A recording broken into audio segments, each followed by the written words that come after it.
Hey guys, how's it going? Welcome back, of course, to the Time Bomb channel. Where to start this week? So, a huge box has been sent to me this week, but I don't think it's big enough because contained within is a piece of history, and I think it's going to set the hairs on the back of your neck bristling a little bit. But before I get into the box, I wanted to set the scene with a short movie clip to get those historical nerves jangling. Cue video. Hello, all cooler aircraft. I'm going into attack. Stand by to come in your order when I tell you.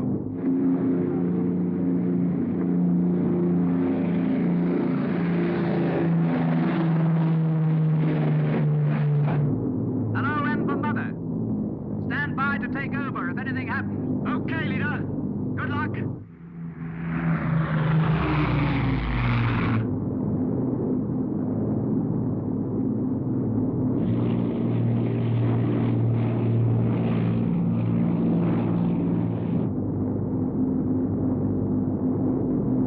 Check height, Jerry. Speed control, Fulford. Gunners ready. Coming up, Spam. 220.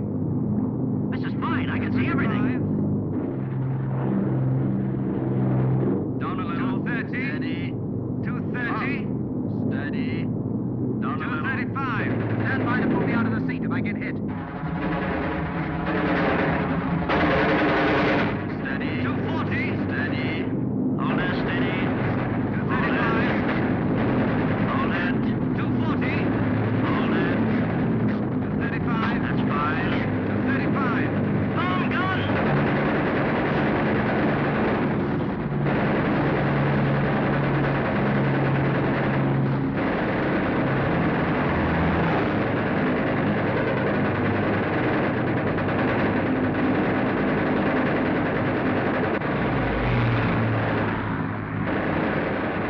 Good shot, sir. Nice work. Nice work, Skipper. Bang on, Skipper.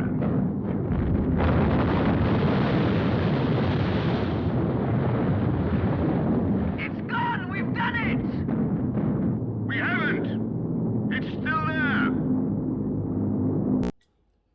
Yeah. So I recall watching that movie as a kid on many a Sunday afternoon. And just for our American cousins' reference there, not all Brits talk like that, but clearly to work in the movies back then, one certainly needed to speak the Queen's English. So again, full disclosure, this has been sent to me by the chaps at Zero West, and yeah, it is going back to them, so I don't get to keep it. However, they did say that there's a book inside which I can keep as a thank you for the video. I, of course, as always, will be as objective as possible. So let's open the damn box, I hear you cry. No pun intended, of course. Alright, so camera flipped. I've taken everything out of the box off camera. I tried to do it on camera and it's so noisy with all the bubble wrap and packaging, etc. So inside then we get your documentation, I believe. Let's have a quick look in here, see what we get. So if you buy one of these things, this is what you will receive. So yeah, personally addressed letter from the creators. Nice touch. A couple of little postcards of their products and product design cues, and then some nice coasters for your beer. Do like those old pin-ups. Nice, brilliant logo. And then this is the book that I was referencing, which Andrew, one of the owners of the company, has suggested I can keep, which then includes inside just wonderful, really nice quality publication, showing what's gone into that night raid. My God, the level of detail in here is superb. Yeah, coffee table book extraordinaire. Massive thanks to the guys for letting me keep that one. Thank you. I shall be reading that one with great interest. And obviously the watch then comes presented in a genuine Pelican case. A lot of guys use these things. You can get new foam inside, cut them out and use them as multiple watch storage. And then boom, our watch for today. Yeah, wonderful piece of history resmelted into a very good looking timepiece. So before I get into the specs, let's just take it out of the box and let you have a look at it.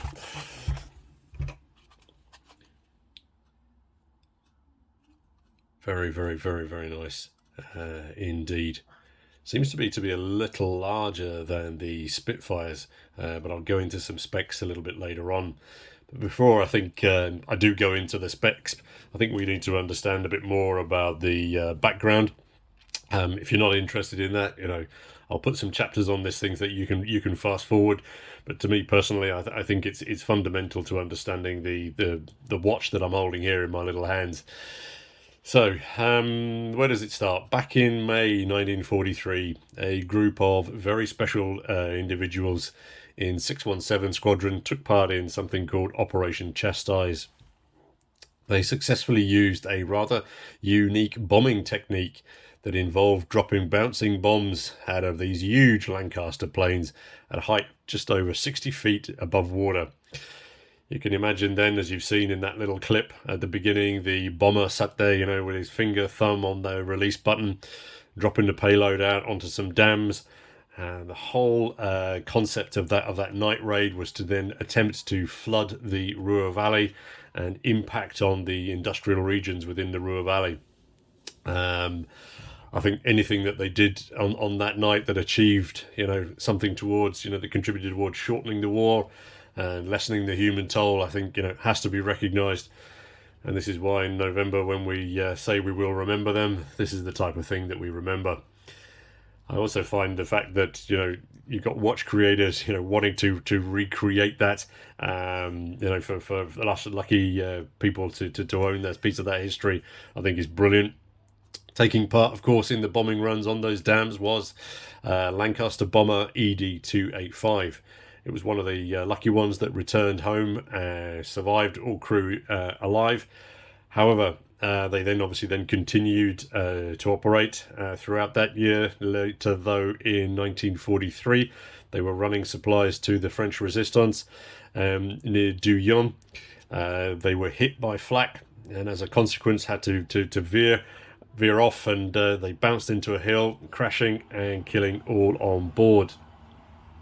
I've listed the names of the crew down below to add some historical context. I think it's curious to see the number of Americans, who form part of that flight crew. And I've also shown the website below should you wish to follow up and do a little bit more research. Doullens is a place that many history readers will know. First World War, it was the headquarters of Marshal Foch. It's also home to one of those mass communal cemeteries. Truly powerful image, that one. Then closer to present day, a lot of researchers and detectorists succeeded in locating the crash site of ED285, and then started to unearth some of the pieces of that wreckage. I then found this incredibly moving photo of George Johnson. George Johnson was the actual bomb aimer of ED285 from that Dambusters flight, and here he is, venerable old gentleman at the crash site in France. The gentleman over then at Zero West got hold of some of that aircraft aluminium from that dig, and they've resmelted it and featured it here in the caseback disc on this watch. So yeah, if that backstory doesn't grab your historical hairs and give them a massive yank, then I really don't know what will. I think it's phenomenal just to think of the journey of those metals and those people involved, and then how that manifests itself into the wristwatch that I'm holding here. So yeah, very, very, very special indeed. As a consequence, as a limited edition, there's only going to be 100 of these made. So yeah, true limited edition. Seiko, take note. And of course, you're going to need to pay for one of these. These things retail for £4,200. I imagine on the on the resale market, that's going to be even higher, because these things are unique. They are the definition of unique. I think one thing is to take an historical reference for your design cues or make reference to it in your watch design. I mean, the Cartier tank is a perfect example of that, and how much you're going to need to pay for a Cartier.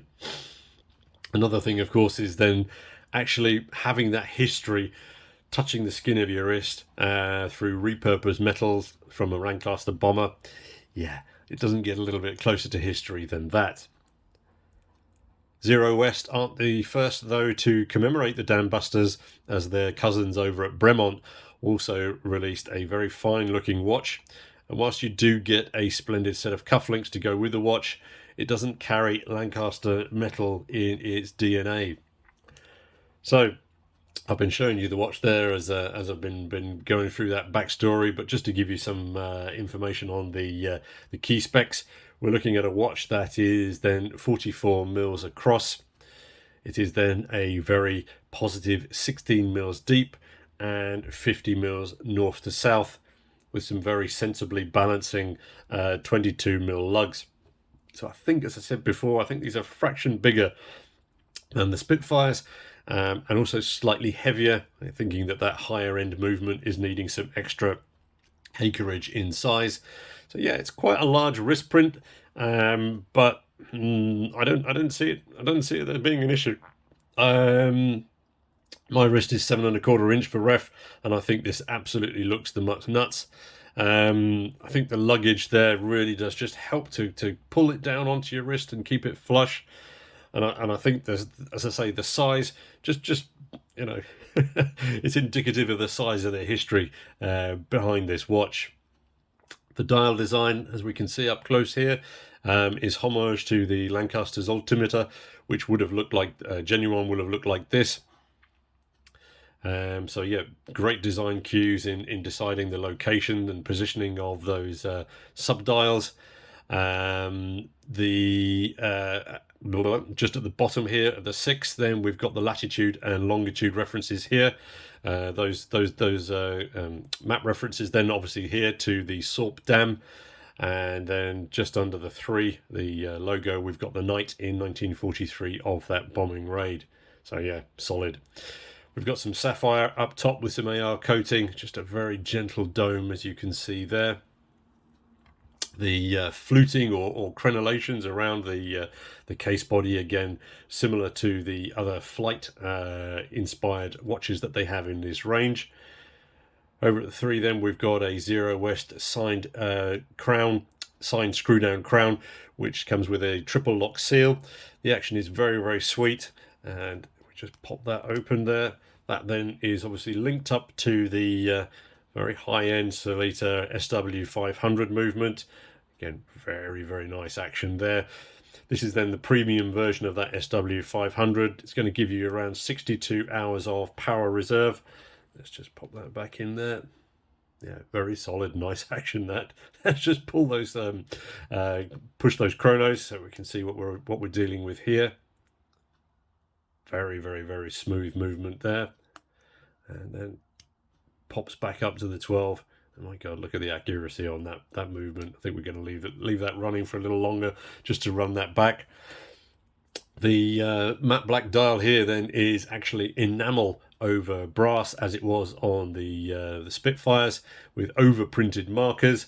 Again, they're using Superluminova X1, which at dusk looks a little bit like this, and then deeper into darkness looks like that. So again, it's not a beacon of lume, but I think it's got a really, really, really nice hue to that colour. Let's just pop that chrono back up there again for one last show. Nice. And then onto our case back, which contains all of that lovely history. So obviously around the outside, again, reference to all that additional detail. And then in the centre there, you can see our grainy re-smelted aluminium. And then right at the bottom here we can see that this is issue number 00 out of 100. Nice touch that. And then 100 meters worth of watery goodness attached to this watch. I guess the only thing missing off any of this watch is a few RAF roundels, isn't it, really? I think overall then, yeah, I mean, I've waxed fairly lyrically about this watch, but I mean, absolutely struggled to find anything that I dislike about it. I haven't mentioned the strappage. This is Zero West's own custom elastomer rubber. You've got some fluting in there for venting. You've got a floating and fixed keeper, and then matte buckle then with the nice swirly logo. My God. What do I dislike about it? I dislike the price. I'm never going to be able to buy one or afford one, and I would truly love to. A serious call out to the guys at Zero West. Can you please make a watch that more of us can afford? I don't think it's going to attract from your or detract from your brand appeal. I think it's just going to add to the legion of fans that you've got out here in the world. That, of course, is just my view of the watch. This to me it's more of a feat of engineering than any watch that you're going to be able to buy from a conveyor belt build of other manufacturers who release limited editions. This one just takes that limited to a whole new level. The historical backstory as well is really tickling me where other watches can't. But over to you guys. What do you guys think? As I say, I think this is the third Zero West watch that I featured on the channel. I mean, absolutely in love with what the brand are doing. I think they're offering something, brilliant. It's British, and it's just got a piece of history in it that is just, unique to get to behold. It's definition of unique. I can't say that enough. I probably talked at you long enough for today, guys. So again, please do drop us some comments and thoughts down below as to what you think of this particular timepiece. And thanks as always for your time and for your view. Really do appreciate it. Again, massive thanks to the guys over at Zero West for entrusting this to me for review. Get this back in the post to you this week, and wish you every success with the brand. All right, thanks guys, and of course until the next vid, this is your host, the Bombardier, signing off. Cheers.